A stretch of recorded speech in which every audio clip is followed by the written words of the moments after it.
You're not alone if, after 5 episodes, you're growing restless. Regretfully, the Gulag Archipelago and the majority of the episodes in this last season of Billions provided virtually little in the way of payoff.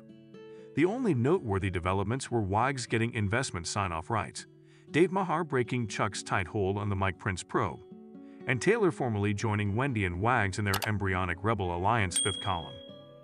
The most poor storyline was the Chuck one, which was by far the most disappointing.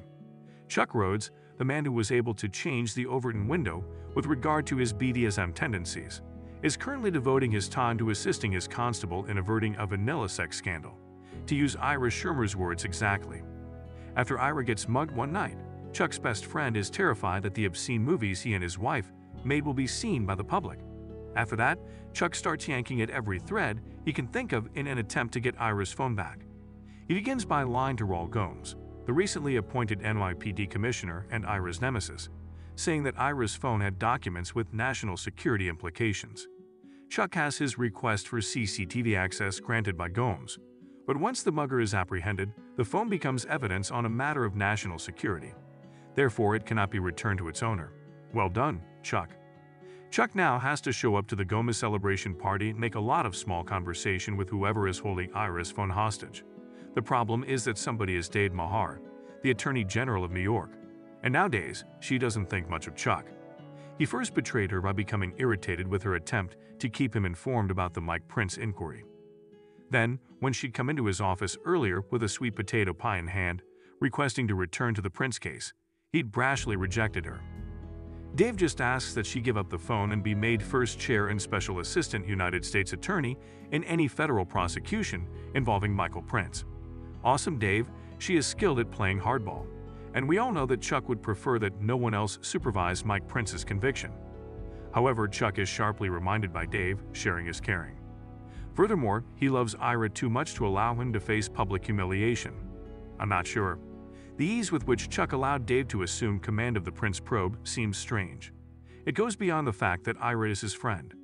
Is it possible that he needs Ira to stay in case he needs to make an even greater sacrifice in the future? Who knew?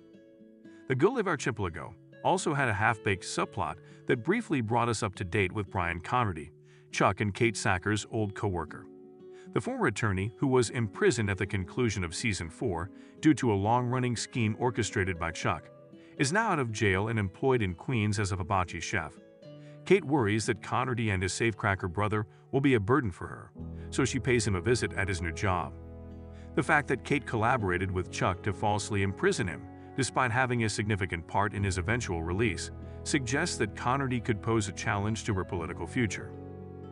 Conrady tells Kate that he won't divulge information, but he also suggests that they become friends. In this manner, they both benefit. He gets someone to assist him in regaining his law license, and she has an ally.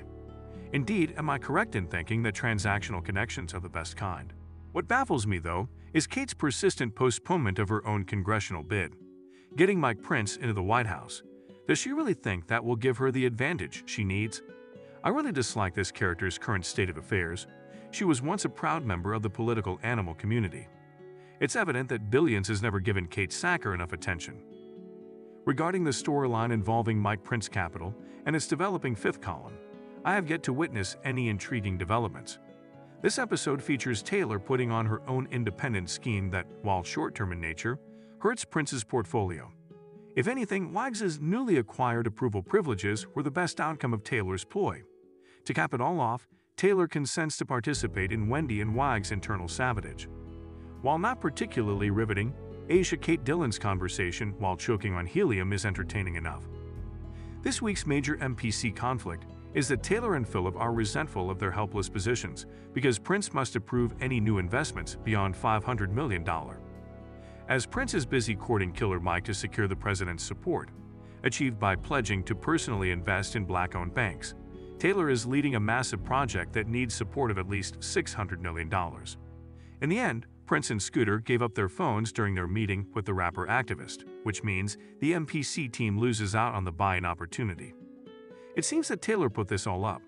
They had stated earlier in the episode that they weren't prepared to team up with Wendy and Wags since, it was true, Wendy hardly had a plan. However, that didn't imply Taylor wasn't open to making an independent attempt. In fact, Their strategy partially succeeded. It was too late by the time Prince and Scooter had their phones back. The buy-in window had closed and MPC had missed out on a $1.4 billion deal as a result of Prince's lack of faith in the individuals he placed in charge. Prince, being the jerk that he is, refuses to accept responsibility for the massive misstep, claiming that Taylor, Philip, and the team would have managed to pull off the investment even though he is fully aware of it. Still hooray! Wags can finally sign off. Later that evening, Wendy meets at the MPC headquarters with Wags and Taylor, who disclose to Wendy that they engineered the company's most recent investment loss. Wendy doesn't give Taylor the same verbal abuse that she meted out to Wags the previous week, but it's clear that these one-woman show was an unwise decision in the long run. Wendy is comforted to learn that Wags has sign-off authority, as it gives them the means to begin implementing a sound plan. And now that Taylor is formally committed to a takedown from the inside, it's time to send this guy to Siberia, completing the circle of illusions made throughout the episode to Alexander Solzhenitsyn's book, The Gulag Archipelago. In addition, you have to admit, as I already mentioned, that all Billions line readings are much funnier when said while slurping helium, as was the case in this instance. Yes, it's fantastic that all three of them have at last realized that they must collaborate, but I'm still firmly positioned in the middle of my sofa. I'll have to watch billions of lies and twists before I'm on the edge of my seat. A romance between Wendy and Bradford Luke is not to everyone's taste. It was hilarious when Taylor and Philip pretended they had never seen The Hunt for Red October by bringing up Sean Connery and Alec Baldwin's cancellations.